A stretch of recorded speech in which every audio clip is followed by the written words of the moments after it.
Answering E30 questions, in case anybody has any questions about the live auction we got on Bring a Trailer right now. And I got another vapor barrier to reseal on my E46. So I'm going to be showing you guys the process on live. I just posted a short to Instagram and TikTok. I just remembered I need to post it on YouTube as well. But that's what we're going to be doing today. Answering E30 questions and resealing up a vapor barrier on the E46. So I'm going to get some tunes cracking for us, and I'll just be chilling. We don't have anybody in here yet, so right now I'm just talking to whoever's going to watch this after the live. We got 2 people. What's up? I just said it, but I'm going to say it again. Today, we're answering questions on my E30. It's up for auction right now. It's live on Bring a Trailer, and we're going to be fixing some wet carpets on the BMW E46. I got to reseal the vapor barrier, so I'm going to get some tunes cracking, and we're going to get to work. Don't know who's in here, but Torger Birkland? Did I pronounce that right? If I did, I'm super stoked. Miles said, thanks for your oil pan video on the E90. Awesome. Super glad that it was helpful for you, man. Hopefully you didn't have an X drive. Whoa, that's crazy. Let's check this out real quick. Let's see if there's a delay. Whoa, that's me, live on the TV right now. Hey. We're in the Matrix. Live on the TV right now. Hey, who's that guy? Hey. Oh, that's fun. We're in the Matrix. That is fun. Well, at least I was close enough. Maybe you can correct me on the pronunciation. It's kind of hard to do using chat, though. Thanks for the comment, Miles. Did everything go smooth for you? And did you, okay, E92. All right. Did you do the engine mounts while you were in there? Or were they still in good condition? And did you have to buy an angle torque wrench when you did it in order to torque the bolts properly? That's what I'm curious of. Let's get some Alice in Chains going. I've been on an Alice in Chains kick. Just good garage rock. You guys yell at me if the music's too loud, okay? We got 9 peeps in here, but that's enough for a party. All right. What we're going to be doing today. Let me show you guys. I just finished making a short on resealing this vapor barrier. I had wet carpets in there the other day. I saw it when it really started to rain. I hit the brakes hard and all that water sloshed forward in the door, hit that vapor barrier, and I saw it just trickle right down into the carpets. So I made a video on that one, but I still need to do this one. So I'm gonna post up with you guys. Gonna hang out for a little bit. We'll knock out some water leak repairs. Damn. Same old things was back then. Let's get some tools and get cracking.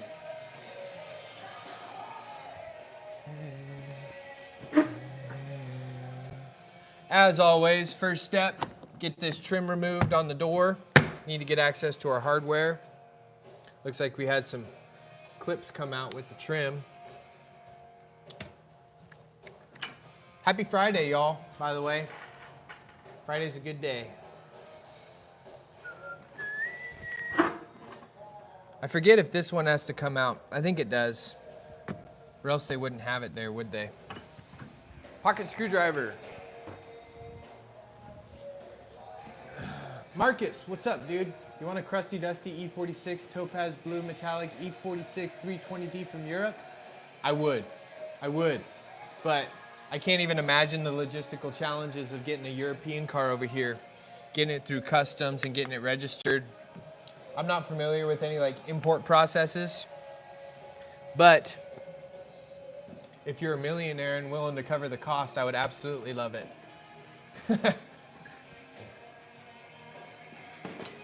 So I made a big mistake. Sounds like a badass car though. We don't get diesel E46s over here, so I never had the opportunity to work on them.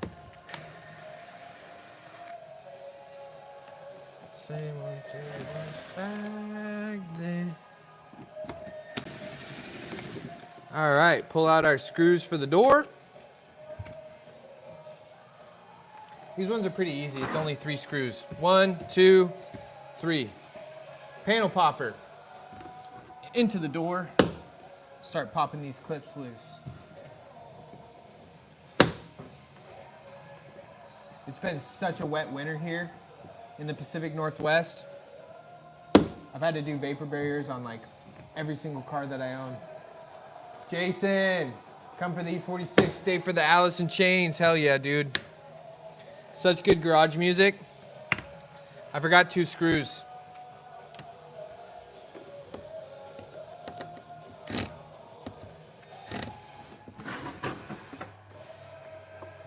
Get out of there. But yeah, if you guys got any questions, Tarlock knows it's 5 screws. I forgot the 2 little underrest ones. You go try to pop the door panel off. It doesn't want to come off. You know you forgot something.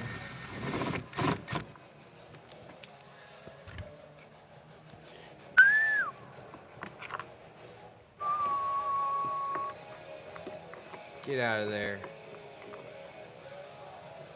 You know, do people that, nice, Tyler. Do people that aren't mechanics, do they not have pocket screwdrivers with little magnets on them? Because this is probably like my favorite tool of all time. But you normally get them off the tool truck, you know, off the Snap-on truck or the Matco truck. They give them to you for free.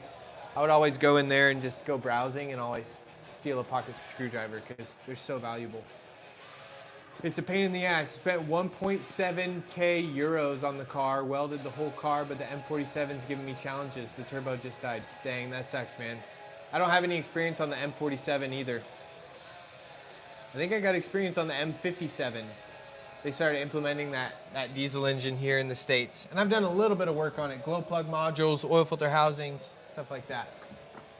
Gotta pop my E46 passenger door again. Last time I had it open, the lock pin dropped out of the lock mechanism, fell into the bottom of the door. Yeah, that happened to me on my E90 for the YouTube video I did the other day on passenger side. And now I don't have the little door lock thing. It still works, but I need to pop the door panel off and fix it. I always try to make sure that it's in place. And when I put the door panel on, usually it's in the lock position. I'll pop the handle and put it in the up position. So, oh, your wife's boyfriend has a BMW. Hell yeah. Good for her. What does that make you? You're funny, Lester. Anyways, happy Friday, guys. I hope you're done with work. Hope you got some cool plans for the weekend. I'm going to a little local concert tomorrow night. That'll be cool.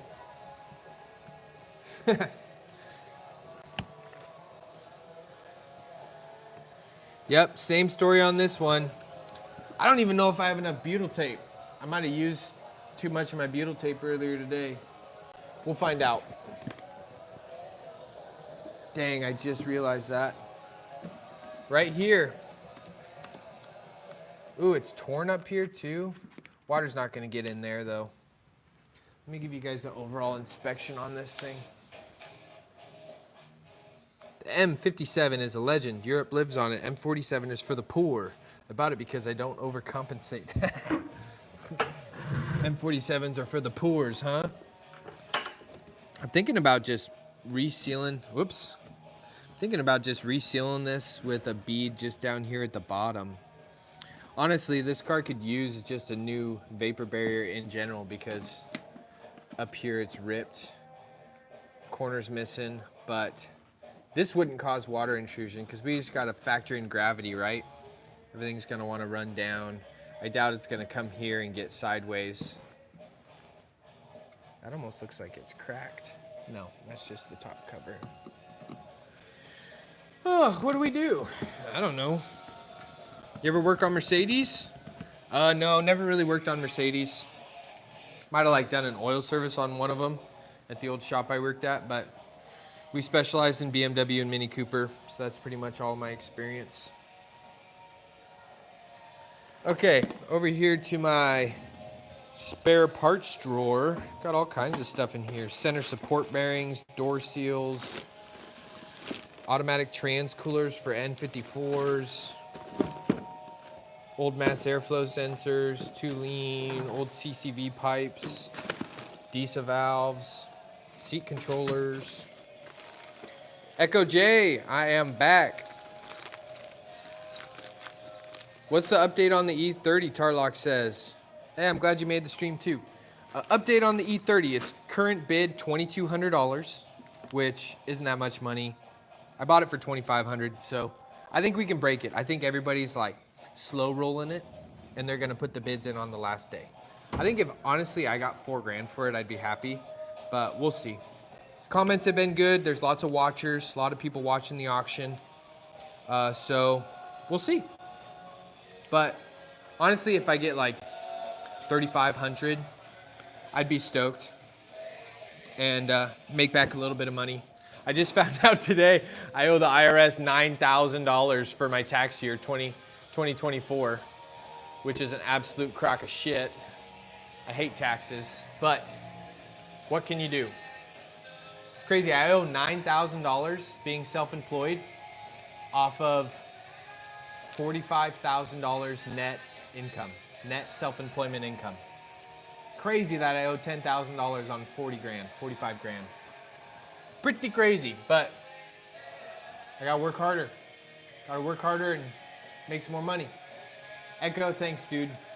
Some days I'm living the dream. Some days it's a lot of work, but cool to hear that you're a tech in training. It's a good industry to be in, you know, and the knowledge that you get from being a tech just translates into every aspect of life. I know that when I went through EMT school, the similarities between automotive and the human body is like so crazy. You know, the heart's a pump, bicuspid and tricuspid valves are one-way check valves. You know, you have high pressure sides and low pressure sides. Arterioles, arteries are high pressure, veins are low pressure returns. It's like a power steering pump, dude. And so it's just such good stuff to know for everybody. I don't know if I have enough butyl tape.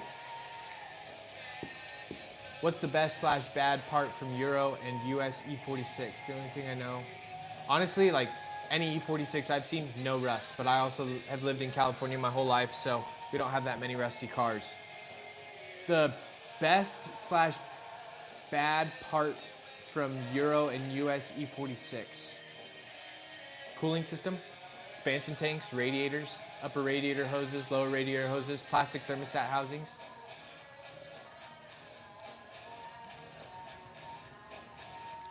%. Next year, I'm definitely going with like a proper accountant. This year, I used H&R Block because it's only like my second year of doing self-employment taxes. I was able to get like $50,000 in deductions on there. You know, I grossed 95 and I netted after all expenses 45. So, cracked subframes in the rear. Yeah, cracked subframe mounts. I honestly don't see them that much, but it is an issue. Some people really have them. You got to drop the whole subframe and get them fixed up. Do I have enough? I think what? Yeah. I don't know if I want to cut this off if I don't have enough. Let's cut it. I'll drive the E90. I can order some more if I need to. Let's cut it off. Honestly, let's go look at FCP Euro's website and see if they have any. I'll show you guys a little bit of what I like to do for part sourcing. Let me find my remote. Black hole sun. Let's do some parts looking. In case you guys don't know, I'm going to show you how I like to search parts. Hey boss, thanks to you, now I got the fever for a BMW wagon. Looking for an E91 as a first BMW. Coming from Subaru and Toyota, love the channel. That is awesome. Awesome to hear. I'm glad you are a glutton for punishment, and I hope you enjoy the process of cleaning up an old BMW. Honestly, if you get an E91 wagon, you're pretty much only going to be able to find 328Xis in the US, but it's a great engine, and I'm planning on doing an oil pan gasket on one soon because a lot of people are requesting that I do an X-Drive oil pan, and so hopefully I'll have a video that you can follow soon, and we'll be able to go over the oil pan gasket replacement process. What's your stance on GTIs? I really don't have much experience, so I don't really have a stance on them. Marcus says, but after the E36, did the US get similar BMWs as in Europe?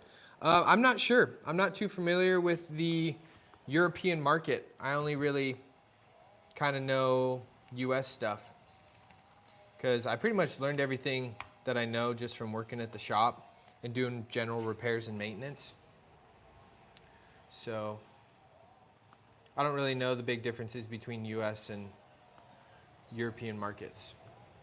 What I'm doing right now, folks, I'm going to realoem.com. I'm gonna grab the tripod, get you guys set up. I'm gonna show you a little bit of what we're doing. We're gonna look up the part number for this vapor barrier, and then we're gonna go on FCP Euro's website. We're gonna check for availability. We could probably get away with reusing this one, but I like to do it right. KM01269, last 7 of the VIN.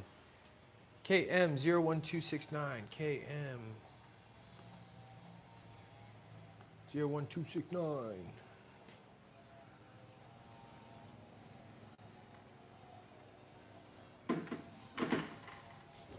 Get you guys set up with no screen glare there. That's nice.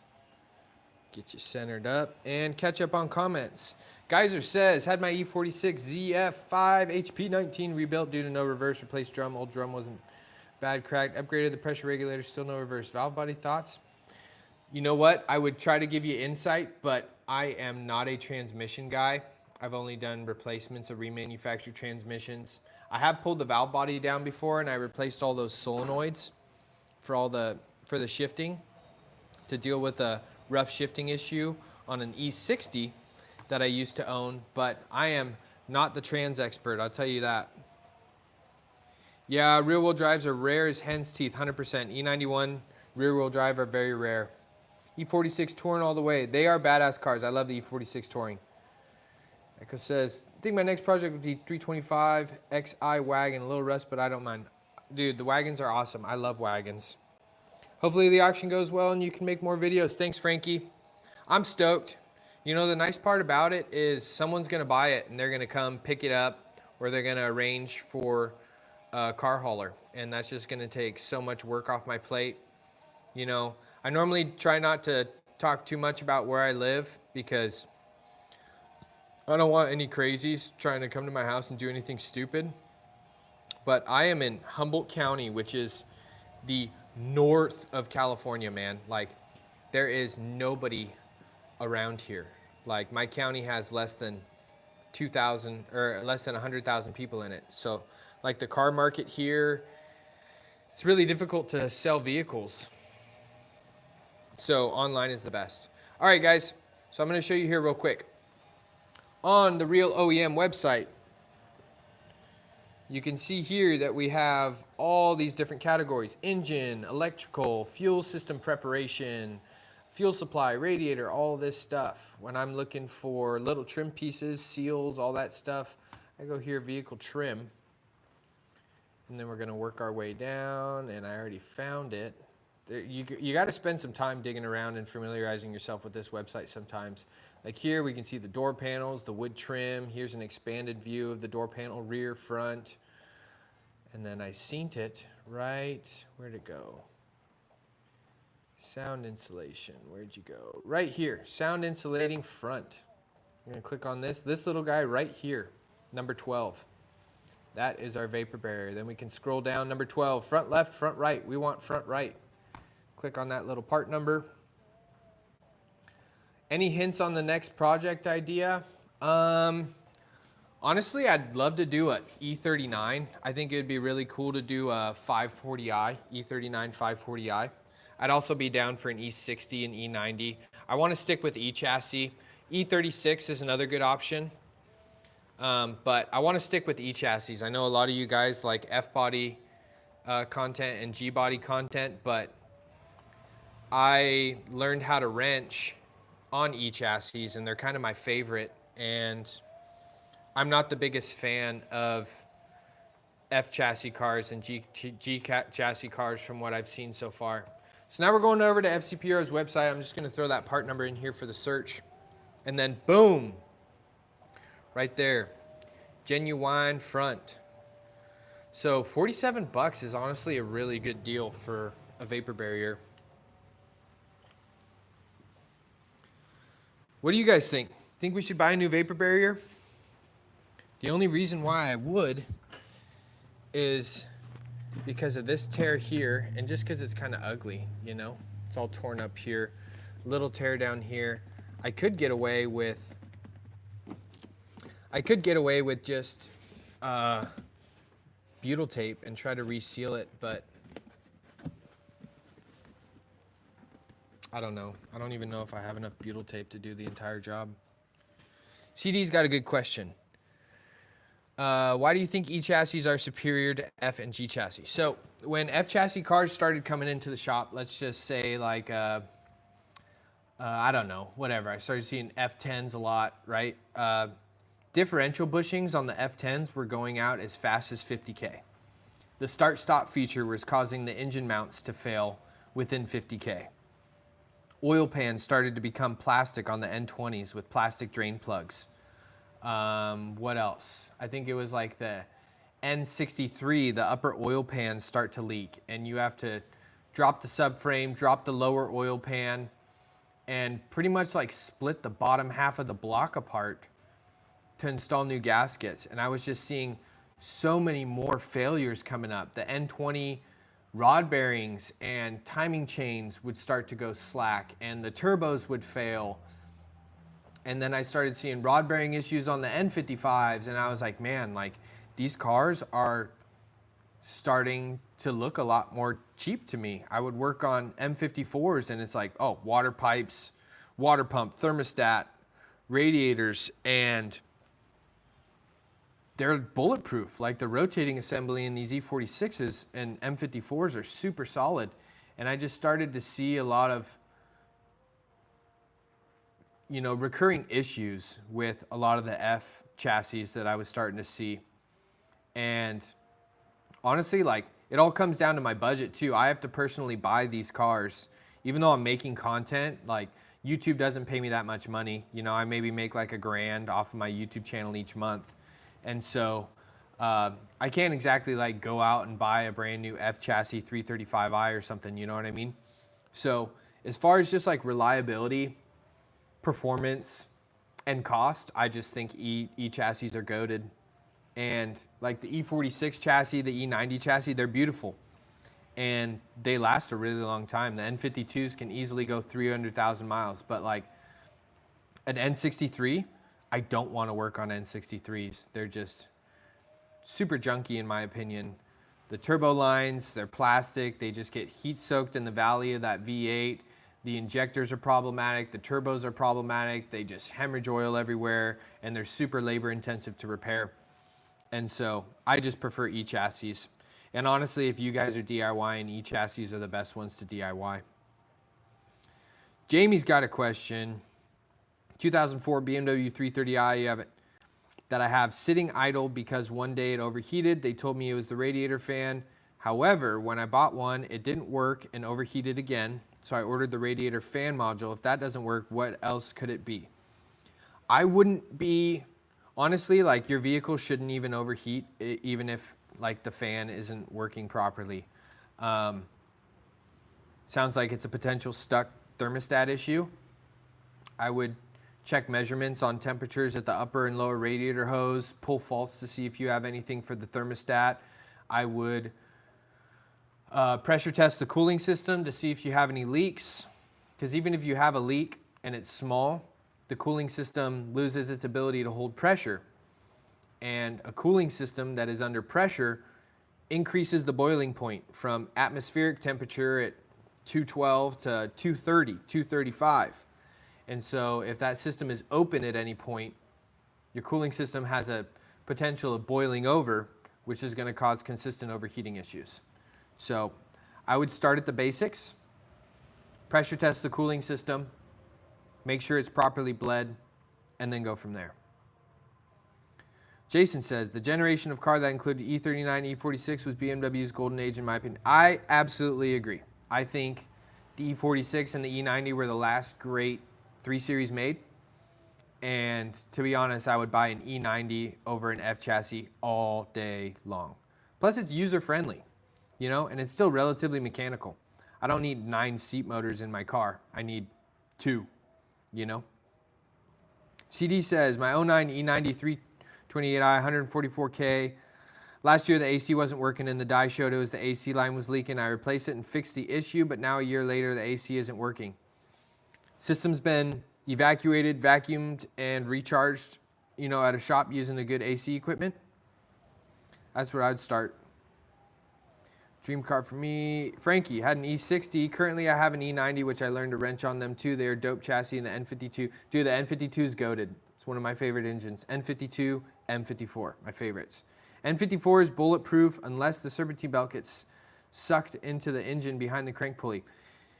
Yes, that happens on the N54. It's also common on every N engine that uses that spring type tensioner. I see a lot of people, they say, oh, the oil filter housing leaks down onto the belt, and then it causes the belt to go into the pulley. And that's not the case, actually. The case is that that tensioner has that coiled spring that keeps it under tension, and that spring sags, and then that pulley starts to walk forward. So on any N51, N52, N54, I like to look at the belt at where it's riding on the pulley. And if the belt is flush with the front of the pulley or hanging over, you need to change it as soon as possible. I've seen a lot of like these crank seal guards being sold online too. And yeah, you could do that, but the best preventative is doing the preventative maintenance on the tensioner so that it doesn't fail. The oil filter housing also does leak oil down to it, and it does cause the belt to get soft, but it's sort of a combination between the two things. But I have seen it before, and I have posted a video on YouTube Short like 2 years ago of me pulling a bunch of belt material out from behind the crank pulley because it just got sucked in there. Echo says, not yet, bro. You will. Your content is good. You should think of making longer form videos. You already have a good community support here on YouTube. Thanks, man. I really appreciate that. Luckily, the Instagram and the TikTok side of things is really blowing up. We're almost at 200K subscribers on Instagram. Within like the last month and a half, I've gone from 5,000 to 191,000. The sponsors will be lining up soon. There's just, there's a lot of negotiation, a lot of back and forth. And to be honest with you guys, like I'm hesitant to work with brands because I want to represent brands that I truly enjoy, that I truly use, that I think will treat you guys well, that I can put my name behind, because I'm putting my name on whatever brand that I'm working with and advertising to you guys. So I'm not going to jump on and try to make a quick bag and advertise for Temu. Temu's garbage. I'm never going to represent Temu. But like FCP Euro, Autoline Pro, those are companies that I can get behind. There's companies that I've used before that I'm a fan of. And so it's really just finding those right brands. But I don't want to sell out, you know what I mean? Kim Jong-poon. You could interview me. Maybe not on this live because it won't be that long, but it would be on podcast. Is it just like personal phone call? What are you thinking? Pedro says, have you ever done any timing repairs on an M54? If so, how long would it take for the entire timing system and the easiest way to go about it? I have done them. I've had camshafts out on M54s and M52s. I've had timing chains out. I've done maybe 1 or 2 timing chains, head gaskets. I would say maybe like 10, 12 hours to play it safe with the removal of everything. Timing covers, crank pulley coming off, water pump, valve cover, all that stuff. But you could probably do some research and find the exact like labor hour number that's dedicated for that. Bender says his videos got me looking at a smoke machine and radiator pressure kit. So useful. Super useful, dude, especially if you're a BMW owner. I've said it in videos before that I've made for Autoline, but the very first tool that I bought when I got this house and decided to start this YouTube channel was an Autoline smoke machine, because I bought my very first E46 that I started this channel with, the one that I sold to Daniel in Texas for $5,000 and $6,000, I think. It had lean codes, and the best way to diagnose lean, so I'm burping up pasta. Best way to diagnose lean codes, smoke it. Turns out we had leaks at the intake, and I had a leak at the fuel pressure regulator vacuum line down underneath the car on the frame rail. And so radiator, cooling system pressure tester, and smoke machine, both very, very useful tools for BMW mechanics and DIYers.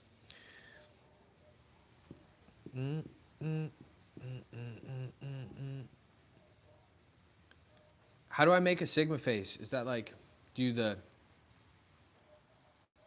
that the Sigma face, dude? A recharge for the AC would fix it, or is it likely to leak again at another spot?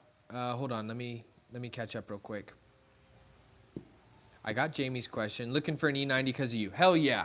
Get an E90, Dominic. They're great, but make sure you leave enough for me to buy.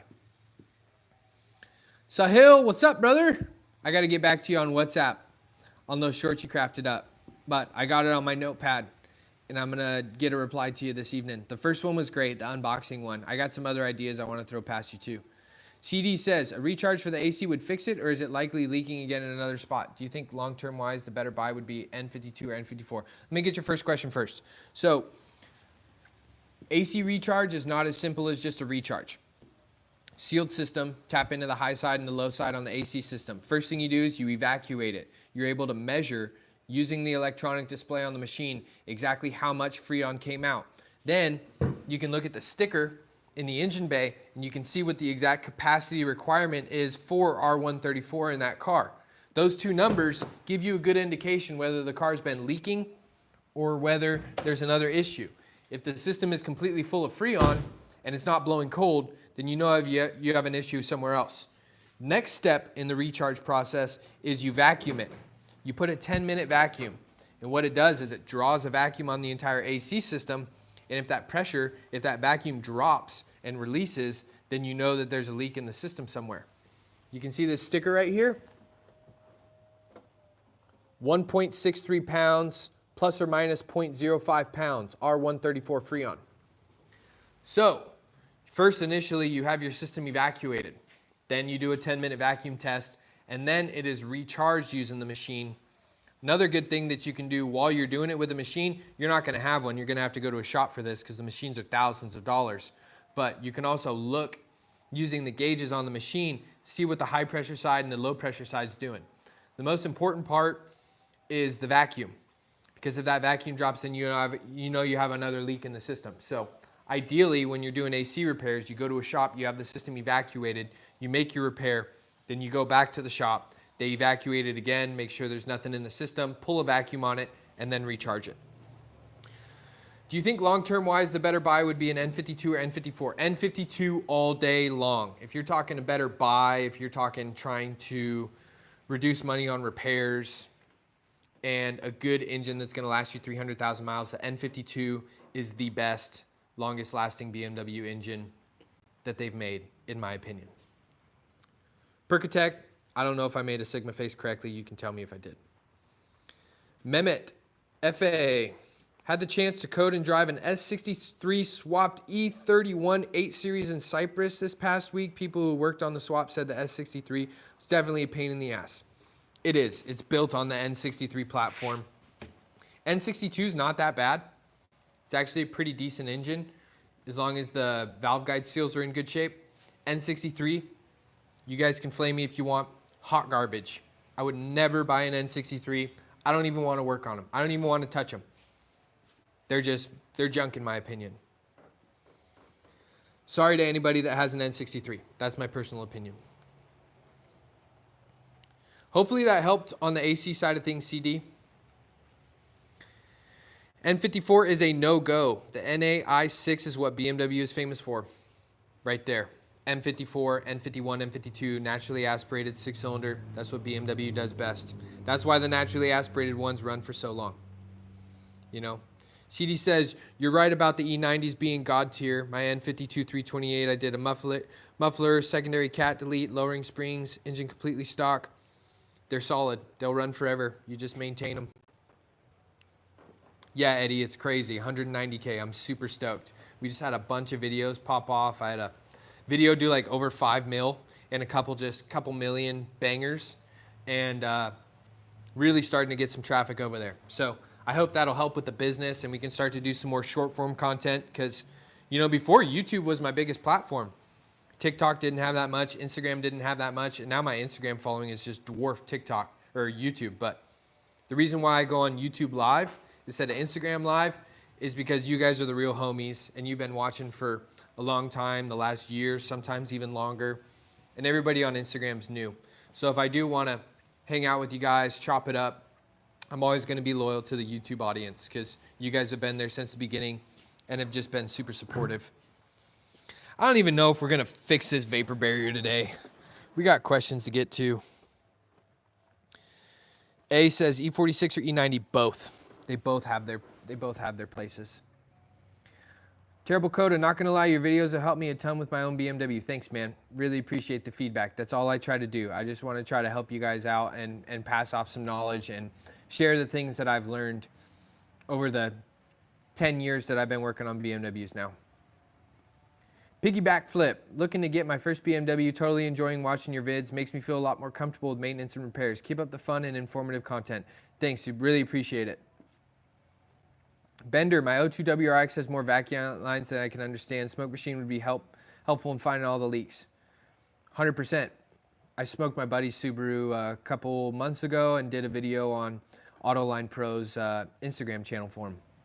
Do I watch M539 restorations? My man goes deep with the rebuilds. He is a stellar mechanic, super thorough, strutting, great content. Big fan of his work. How's your brother's Tundra? It's solid. I need to do a coolant flush on it because I was getting some comments talking about mixing, you know, Toyota pink with the green that's still in the system. So we'll do a coolant flush on it soon, but it's running great. And that video is doing super well. We've had like over 100,000 views on that video on YouTube. It's starting to bring in a lot more subscribers, which is awesome. Hashtag hot garbage. Yes, that's right. I'm working my way down, guys. I'm almost caught up. Braden says, what do you have to say about M54 with an M50 intake manifold swap? I've never done an M50 intake swap. I've seen like little clips online and stuff, but I don't have any personal experience with them. So I don't have much insight to say on it. It's mostly like a performance upgrade. M52 TU or M54? M52s are good. I've seen more head gasket issues with the M52s than I have the M54. M54 is probably the engine that I've cut my teeth on the most. And it's definitely one of my favorites, so I'd probably say M54. Do you prefer E90 or E92? I like four doors. On the two doors, the E92s, the doors are a little long for me, and I just like the proportions of the four doors. So I've always been a sedan guy. I like the E92s though. M54 with the M52 TU control rings. That's a good point, Jason. I know you said you didn't like F-Series, but any opinions on the 328D? I worked on some diesels, the M57, and everything that I saw on them, they seem really solid. Shit ton of power. They don't leak that much. Fuel efficiency is off the charts, but the diesel exhaust fluid system is absolute garbage. And so I would probably delete the exhaust fluid, the DEF system on him. But yeah, the DEF systems are super problematic. By the way, new subscriber here, not a BMW owner, Honda, Toyota guy, but love your content. Thanks, Ray. How'd you find me? If you're not a BMW guy, I'm just curious. Maybe from the Toyota video that I did? A says, I've noticed so many E46s when the M54 haven't blown head gaskets. Is it a common issue on the M54? I would say the head gaskets aren't common, but overheating is common because the cooling system on the M54 is super fragile, right? You have those hard coolant lines right down here. Nobody ever notices, and they're constantly leaking. The thermostats leak, the water pumps leak, the upper radiator hoses get tired, the radiators like to leak, the expansion tanks like to blow up. And so people don't pressure test their cooling systems. They drive it, they get the thing nuclear hot, they peg it into the red. Next thing you know, the head's gonna get warped or the head gasket's gonna fail. So I would say it's not an issue with the head gasket because you can get them pretty hot as long as you don't drive and beat the shit out of the car. You can normally put it back together. I've seen so many cars that are just overheated. The cooling system is completely nuked and melted. Put a new cooling system in it and they're good to go for another 100K, you know? So I would blame it on the cooling system and not the head gasket. Pedro says, knowledge is much appreciated, brother. I've always wanted to work on nothing but BMW. Hope to one day be on your level. Dude, you easily get to my level. I do not know that much. I try to always remain teachable. I only worked at the shop 6 years. I guarantee you there are handfuls of dudes, even in this 44-person live, that know more than me. I haven't done, you know, full engine tear down rebuilds, replace all the pistons. Like I've done engines, I've done used engines, I've done cylinder heads, I put pistons in cars, You know, I've worked on valve train, timing chains, things like that, but you know, simply just going through the repair instructions, trying to be tedious and neat, but I'm always learning. You guys teach me new things in the comments on these YouTube videos all the time, so just keep getting after it, Pedro, and you're gonna learn all that you need to know soon. Connor Christensen, what's up, dude? Just got your E46 back up and running. I have to get it smog now, but there are codes, but they're not throwing the light. Unsure why and what to do with that regarding smog. So there could be pending codes, or there could be like hard faults in the system. Ideally, what you want to do is get a scan tool that has readiness monitors built into it. I'm going to show you real quick. Like I got this cheap Matco scan tool right here, and it's got little lights at the top, red, yellow, green. Red means that you have a hard fault and that it won't pass smog. Yellow means that your monitors are not set yet, which is going to require more drive time. Green means that all your monitors are set. Your computer has gone through all its checks. It's checked the CATs, it's checked the O2s, it's checked the misfire counters, and that you're ready to smog. So the only true way is to check to see if all the monitors are up, whether those codes have faulted hard to cause an issue, or whether they're just pending and they're not truly stored inside the DME. But really any scan tool, you should be able to go to like a readiness monitor function and be able to look and see if it's ready. Dennis, hey-o, what's up? Bender says, Wagon Mafia. Why did BMW stop making NA engines? I don't know. Are they still making, honestly, like I couldn't even tell you what the engine designations are for the most modern BMWs. I'm kind of an E-chassis guy. That's what I know and that's what I work on. That's what I stick with. So I don't even know if they're making any more naturally aspirated engines. Hell yeah, Ray. You found me from the Tundra video. Sick. Thanks, Echo. I'm not top tier, bro. I'm not top tier, but I'll always remain teachable. Always trying to learn more. Braden, what's up, dude? That's it. You just got to have the confidence. And I think a big thing that's helped me throughout my automotive career is everything is fixable. There is never something that you can't fix, right? Say engine overheats, head gasket blows, it's running like shit. It's fixable. It's going to take a lot of work, but it's fixable, right?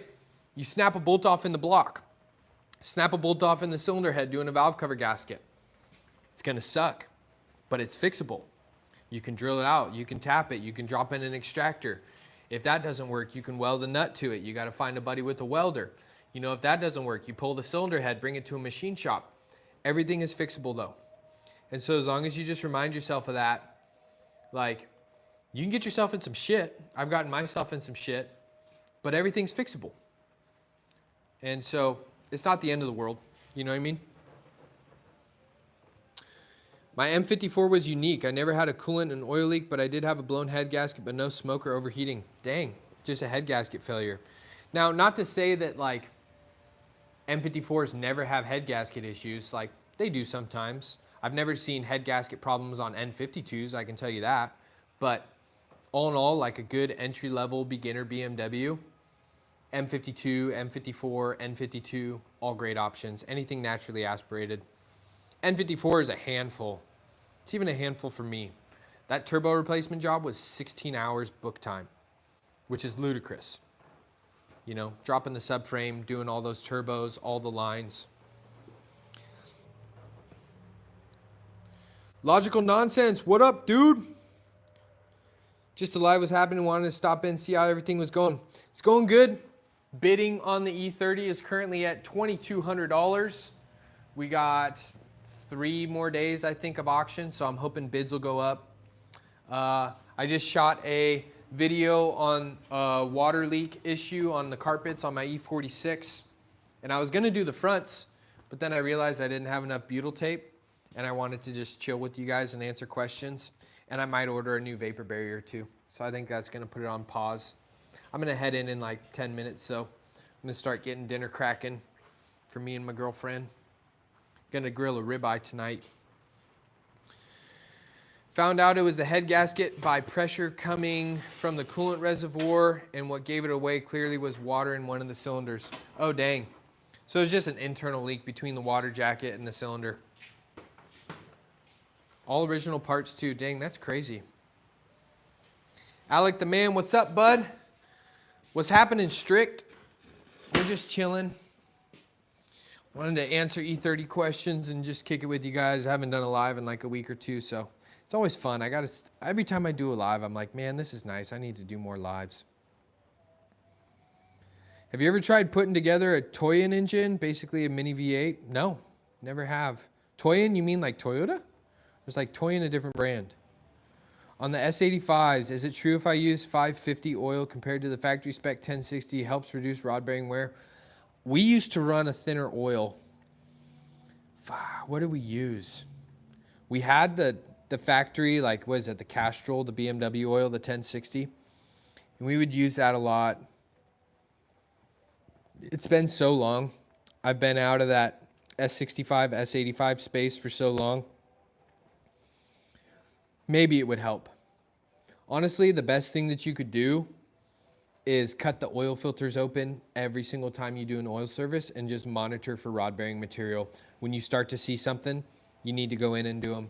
And that's what I would do for all the oil services. Anytime I have N20, N55, S65, S85, N63, S63, cut the oil filters open, split the pleats open, and look for material.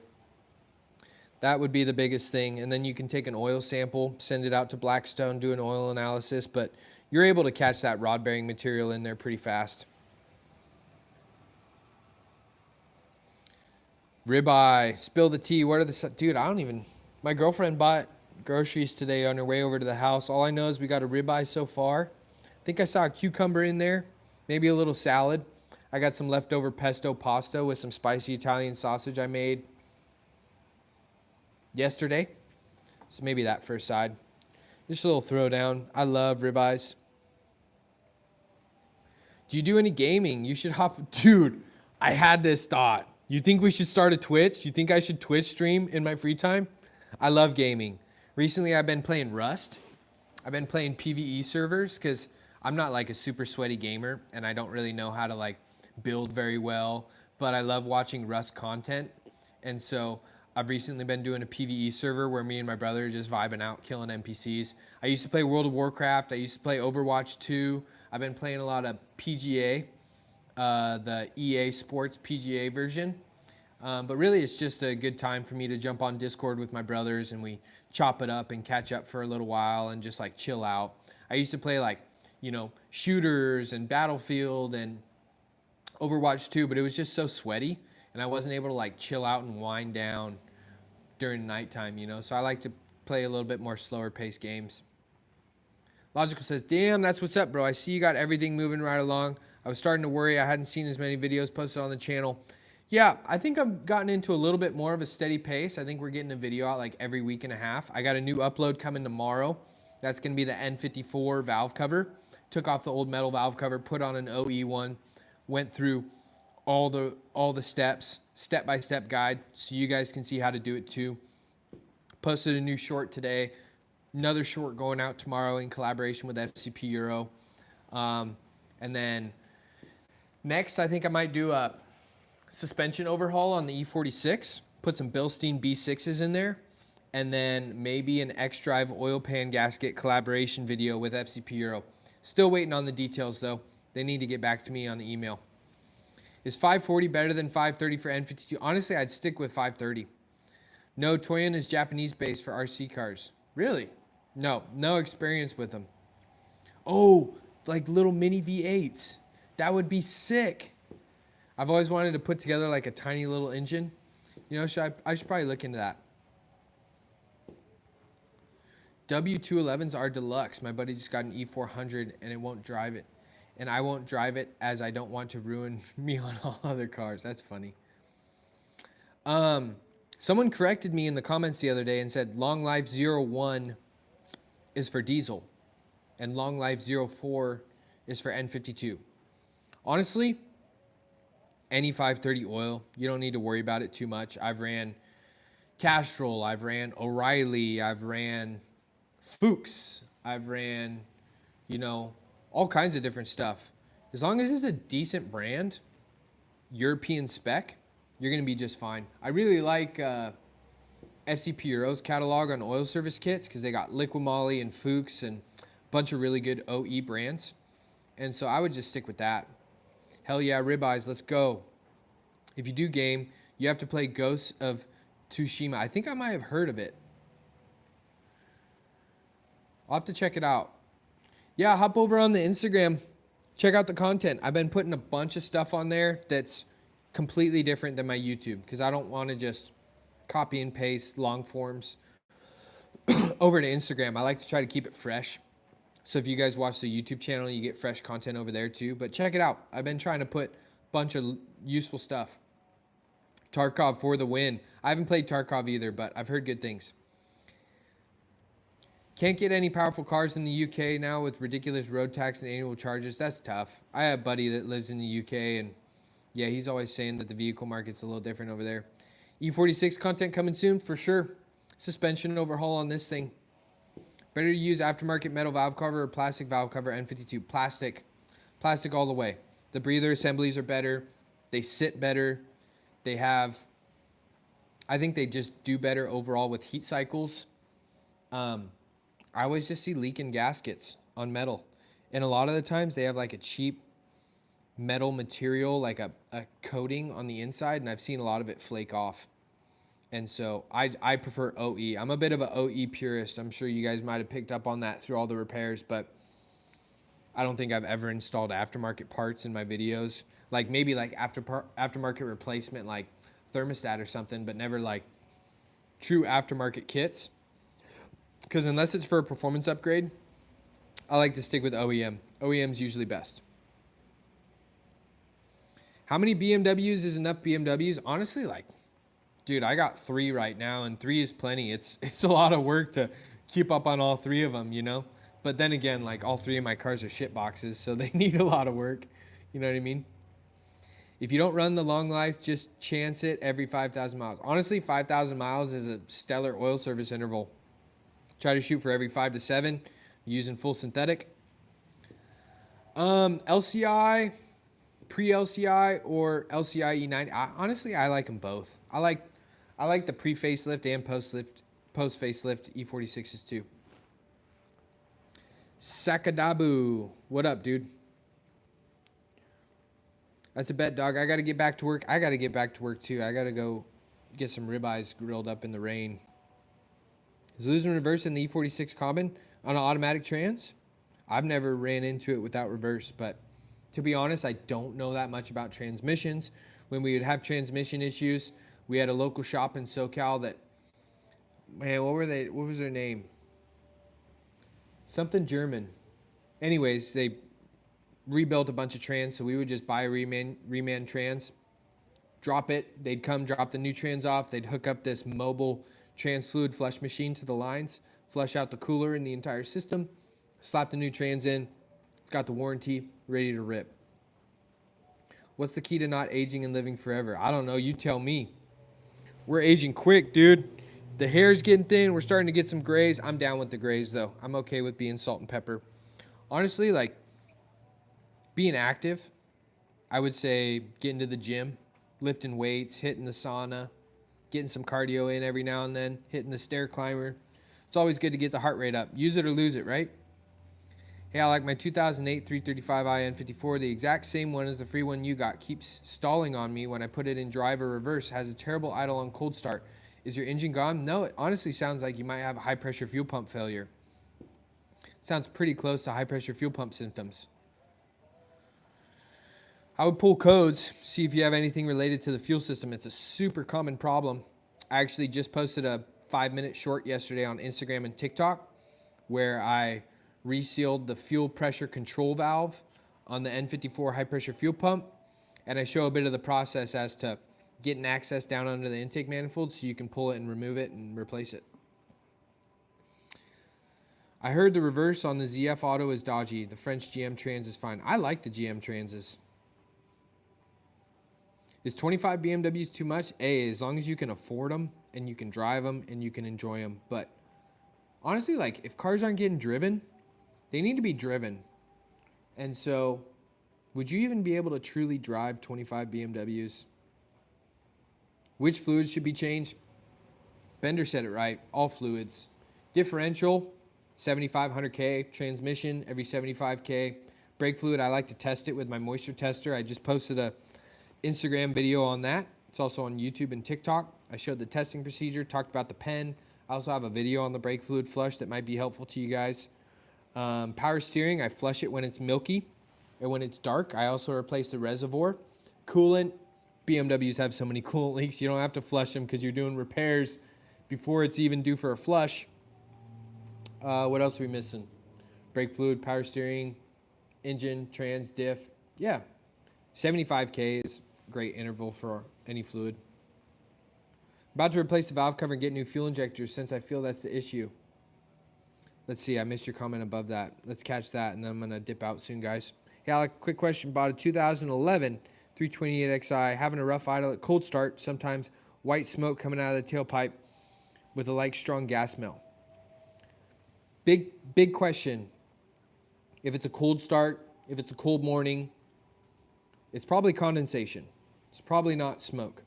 So I wouldn't worry about that too much. If it's got a fuel smell, fuel trims aren't correct.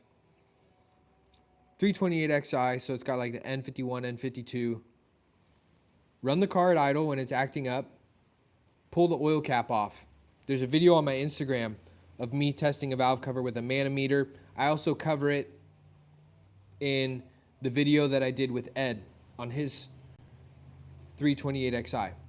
So I checked that video out. I talk about the valve cover breather going bad, and I talk about some of the symptoms that it creates. Causes excess engine crankcase vacuum, and it can throw off fuel trims, cause the car to run rough, smell excess fuel at the tailpipe.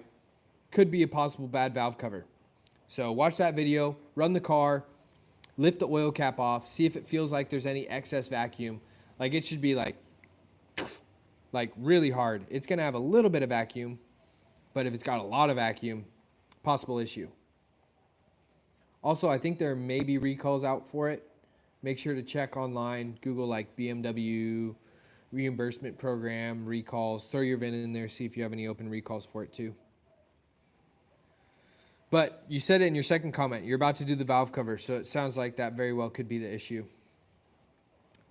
I don't know that much about the CCV on top of the cover works, but I know when those are faulty, smoke comes out of the tailpipe indicating oil, but I don't see any blue smoke. See, that's why I think you're probably dealing with condensation rather than you are burning oil.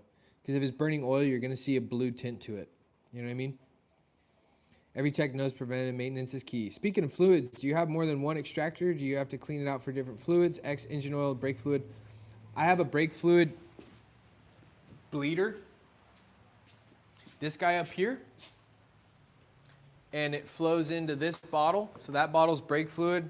This is my extractor, but I use it for all fluids. But it's kind of a pain in the ass because the places that I have to take it to recycle, I got 10 gallons of fluid sitting here, and it's like combined oil, coolant, and they get angry at me when I bring oil in and it's got a little coolant, but it's so damn hard to separate.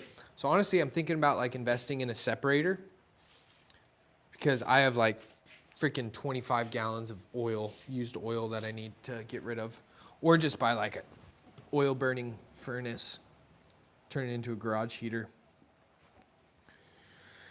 Jason, gotta drop. I gotta drop soon too, dude. Great seeing you. Thanks for coming in. Thanks for hanging. You guys are the best. Cold start, cold weather, but keeps. Even when the car is hot already. Once I arrived at a gas station at night, when I turned the car on, when idling, a lot of smoke came out, making me embarrassed. But yeah, I've been watching all your videos about it. I would start with the valve cover. Don't worry about fuel injectors. I think that's going to be an unnecessary repair. N52s really don't go through fuel injectors. M54s, N52s, the fuel injectors are super solid. They usually last well over 200,000 miles. Check vacuum at the oil cap. And if the valve cover's leaking, I don't recommend ever doing just the gasket. Replace the entire cover because it's integrated. Hopefully that'll fix your issue. I'm feeling pretty confident that would fix your issue. M539 Restorations is a great channel to check out. 100%. I watched that guy. Stratton's a legend. I'm afraid my transition will soon be toast as I never changed out the fluid on it after 144K. Honestly, this is a really good comment. Sometimes you're better off not changing the transmission fluid once it's gone that long. I've seen cars with like 175K come in for trans services, and we'd be like, hey, like, we can do it, but it's a roll of the dice because you're pulling out all that old fluid, and there's a lot of friction material from the clutches that gets into that fluid. Sometimes the fluid is what's holding those transes together. So you could do it at 144K, but it's kind of a gamble. You know what I mean? It's kind of a gamble. All 25 BMWs? No, not at all. 20 of them run, and I do drive 15 of them, E46. You seriously have 25 BMWs, Constantine? That is ludicrous. I feel like you're bullshitting me. You might not, though. Thanks for the comment, though. Appreciate you supporting the videos, and thanks for saying I provide value. That's all I want to do for you guys. I just want to help pass some information on and instill some confidence in DIYers so that they can tackle these repairs for themselves, because sometimes we just need a little extra help. Someone to give a good tutorial, add a little peace of mind, just give us a little bit of comfort. Nah, I don't have that many grays. Thanks for the live feed. Keep on keeping on. Thanks, man.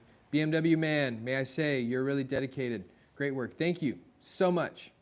Jimmy, you're the best. Thank you. Thank you so much. Check vacuum, nothing excessive as your videos. Rough Islet, cold start 2. I would still go there. Hope you can make someone happy. Hey, I'm trying to make myself happy this year. That's my main focus. Trying to make myself happy, trying to be my biggest advocate, you know what I mean? You nailed it, CD. I am 30. 1994, April 11th, 1994. Birthday's coming up. I'm going to Medford, Oregon. I'm going to go play golf for 2 days. Got a king-size hotel room with my girl on the golf course. Is 130K too much? E46, 325i, auto trans, changing trans fluid. I think you'll be all right. It's a gamble, though. You know what I mean? You nailed it. All right, guys, I got to get inside. It's 6:20 over here on the West Coast. Girlfriend's going to be hungry soon. She wants a ribeye. Thanks for jumping on with me, guys. If you haven't checked out the listing for the E30, maybe I can ask you guys a favor. If you wouldn't mind just popping over to the Bring a Trailer listing. It's copy and pasted in my community forum. It's in the bio in my Instagram. It's in the bio in my TikTok. Just pop over, drop a comment. The comments really help push it out on the Bring a Trailer algorithm, just like it would on Instagram, on YouTube, and it might push some more eyeballs out to the auction listing. But, okay, last question, CD. Is it worth taking on the gamble for the trans fluid change, though? Is your car acting up? Is it leaking? If the trans pan is leaking, then yes, it might be a good idea, but it's hard to say. I don't want to recommend that you flush the trans and then, you know, it gives you issues. If it's not showing any symptoms, do it. If it's showing symptoms, it's an even bigger gamble. You know what I mean? All right, guys, I got a dip. Martin 335Ds. I think their solid diesel exhaust fluid system is super problematic. So, Echo, shoot me an email. If you're an editor, I'd love to see portfolio and stuff like that. I'm working with somebody already, but I'm always curious on what people can do, especially if a member of my community. So shoot me an email, dayoffdiy@gmail.com. All right, guys, I got to dip out. Time to go grill up a ribeye. I love you guys. Happy Friday. I hope you have a kick-ass weekend. New release video coming out tomorrow, N54 valve cover on YouTube. Short coming out on Instagram. Let's go. Have a great weekend, guys. Much love. Medium rare on the barbecue. Peace out, folks. See you next time.